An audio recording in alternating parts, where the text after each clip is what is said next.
नमस्कार. मी सुजित, शेअर मार्केटमधला एक ट्रेडर आणि इन्व्हेस्टर. स्वागत आहे आपले टुडेज YouTube मार्केट चॅनलमध्ये. आज आपण डिस्कस करूया येणारा वीक कसा राहणार आहे शेअर मार्केटसाठी.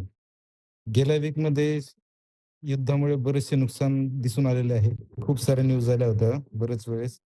केव्हा इराण म्हणत होतं, आम्ही युद्ध थांबवू शकतो. कधी ट्रम्प म्हणत होते, आम्ही युद्ध थांबवू शकतो.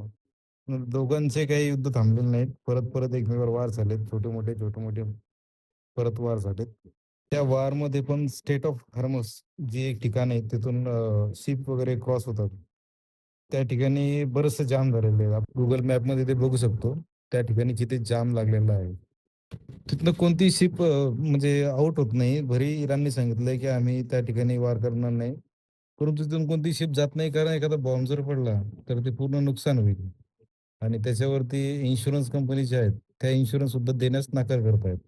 तरी आता न्यूज आहे, की ट्रम्प तात्या म्हणतायत, की त्याच्यावरती आपण इन्शुरन्स देऊ. असं स्पेशल पॅकेज जाहीर करतो. परंतु तरीही तिथनं कोणी जाण्यास तयार नाही. आता पुढे याचा परिणाम असा दिसतोय, की क्रूड ऑइलचे प्राइसेस आज जवळपास 150% वाढलेले आहेत. ते 13% क्रूड ऑइलचे प्राइसेस वाढलेले आहेत. जवळपास $150 पर्यंत हे प्राइस जाऊ शकतं असे सांगतात. जर हे $150 पर्यंत जर गेलं तर आपल्या इंडियामध्ये ऑइलचे रेट 500 ते 1000च्या अबोव्ह जाऊ शकतात असे न्यूज चालू आहेत. त्यामुळे सोमवारी सुद्धा मार्केट अजून डाऊन होण्याची खूप दाट शक्यता आहे.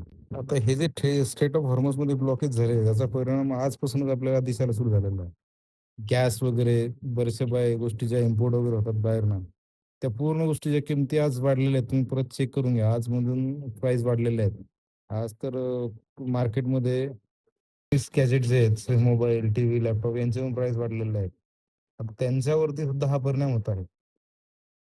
पेट्रोल, ऑइल, CNG हे तर नक्कीच वाढणार झाले आणि हे जर का वाढले, तर आपलं इन्फ्लेशन हे तर खूपच हाय होणार.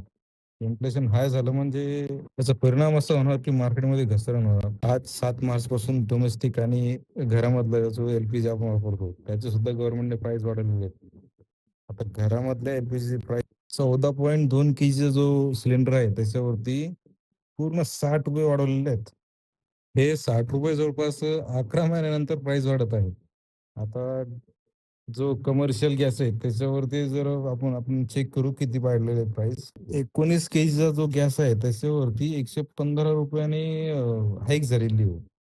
हे दोन्ही गॅस जे वाढलेत, ते खूपच प्राईस जवळपास 11-12 महिन्यानंतर वाढलेले आहेत. त्याच्यामुळे पण मिडल क्लास लोकांना खूप सारा तोटा होणार. आणि ह्या पूर्ण प्राईस हाईकमध्ये एकच कारण आहे. हे जे युद्ध झालं त्याच्यामध्ये गॅसची सॉरी ऑइलची क्रूड ऑइल जी असते त्याची सप्लाय स्टक झाली. त्यामुळेच ह्या प्राइसेस हाईक झाल्या आणि जसे हे नॉर्मल होऊन जाईल, तसे उतरण्याचे चान्सेस आहेत. या मंदीच्या काळात आपण चांगली अशी अपॉर्च्युनिटी शोधणे खूप गरजेची आहे. जसे की जर तुम्ही आत्ता इन्व्हेस्टमेंट चालू केली, तर एखादा शेअर 100च्या प्राइसने जर असेल, तर तो तुम्ही 100 ने 10 घ्या. 5-10% पडल्यानंतर परत त्यामध्ये ॲड करा 20 शेअर.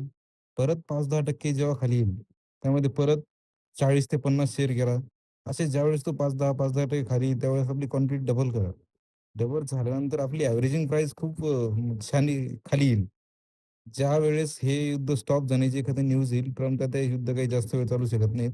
कारण त्यांना माहिती आहे त्यांचे किती खर्च होत आहे.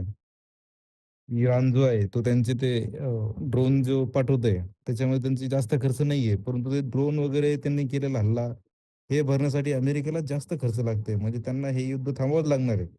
हे युद्ध कंटिन्यू नाही करू शकत. त्यांच्याकडे तशी टेक्नॉलॉजी नाहीये. इराण जे ड्रोनने हमला करतायत, ते ड्रोन जे आहेत ते प्लास्टिकने बनलेले आहेत आणि अमेरिकेची टेक्नॉलॉजी आहे ती म्हणजे जे मेटलचे धातूचे ड्रोन वगैरे आहेत, त्याला इंटरसेप्ट करू शकते. परंतु हे प्लास्टिकचे ड्रोन आहेत, त्यांना हे इंटरसेप्ट करत नाहीत. त्यांना जास्त खर्च करावा लागतो त्या गोष्टीसाठी. म्हणून हे युद्ध थांबण्याचे जास्तीत जास्त चान्स आहेत आणि जसं हे युद्ध थांबेल, तसं मार्केट जसं पडलं, तसं रिकव्हर सुद्धा होणार. पण रिकव्हरला वेळ लागेल, परंतु 50-60% तरी लवकर रिकव्हर होणार. 50% म्हणजे मार्केट 50-60% नाही पडलेलं. जेवढं पडलंय त्याच्यापैकी 50% तरी लवकर लवकर रिकव्हर होणार. त्यामुळे सध्या पण इन्व्हेस्टमेंट करणे हा खूप छान विकल्प असू शकतो. एक आपली अमाउंट पण चांगली वाढेल आणि इन्व्हेस्टमेंटची अपॉर्च्युनिटी पण छान आहे. व्हिडिओमधली माहिती जर आवडली असेल तर व्हिडिओला नक्कीच लाईक, शेअर आणि सबस्क्राईब करा. आणि इतरांनाही व्हिडिओ सांगा. नमस्कार.